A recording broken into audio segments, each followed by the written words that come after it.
We have Leonard's daughter, Kathy Peltier, who will be here to speak. And I just want to remind everyone, ground us in the fact that we're here to honor our elder.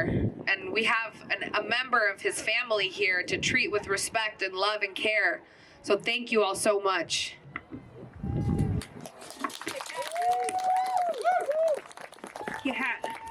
She Kathy Dennisbot Peltier, Shima A.M. Bigay Shaja Leonard Peltier, She Nakaitan Eshkleto Turmountain Do, Ogalakota. Good afternoon. I just introduced myself in my traditional language, which is I'm an enrolled member of the Navajo tribe. I'm also, but I'm also Lakota and Turtle Mountain Ojibwe. I usually start out with saying June 26, 1975, the shootout happened. I wasn't born. I was born November 2nd, 1975. So I wasn't even born until after. And the first time I got to see my dad was in Fargo, North Dakota, in his trial. That was the first time he saw me. I was close to 2 years old. I am the youngest daughter of Leonard Peltier. I just didn't come out yesterday, last week, or a week ago, fighting for my dad. I've been fighting him all my life. Ever since I could speak, we've been talking about his freedom, his clemency. When I was a kid, we used to go and see him at Leavenworth. We used to all fight for his time because he has other children too. I just happened to be the baby. We'd fight for his time within those 6 hours. It was hard every time leaving because sometimes we didn't get to see him every week. Sometimes maybe once a month, once a year. We had to fight also with his lawyers, people who were fighting for his freedom, his clemency. It was hard in 2016, but it's always been hard every time there's a president comes in, promises, or says he'll grant clemency, but it always seems like it's infiltrated with you know who.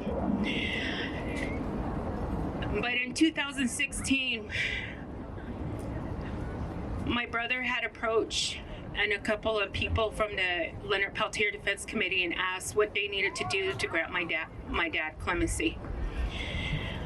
And they followed everything to the T to what was needed. In that whole process,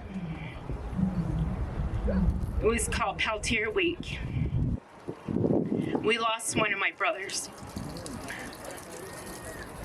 That was the hardest thing we could process. Coming all the way to DC, granting for my dad's freedom. But we lost our brother. So when I was here, we were driving around a few days ago and I was like, what am I doing here? I had this anxiety.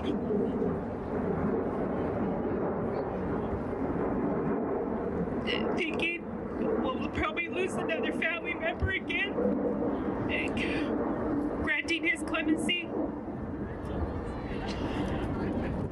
So his freedom is really necessary. He needs to just free all of us and his kids. And I'm talking about his grandkids and his great-grandkids. So I hope those of you who can write Biden, ask for his clemency. Because it's just not affecting him, it's affecting us, his kids too. I don't know who Leonard Peltier is, but all I know is he's my dad. And I only got to know him through the books, the documentaries, and it's not very much.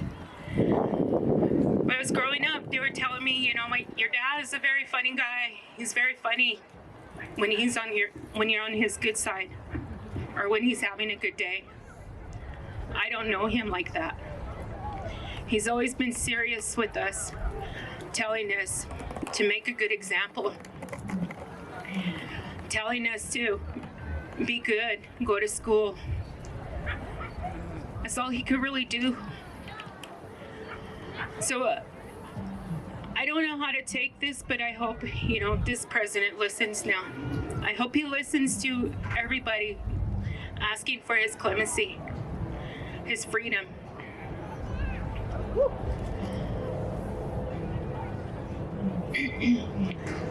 But I also want to thank all you supporters, all these years, supporting my dad. I thank you. Yeah. All right.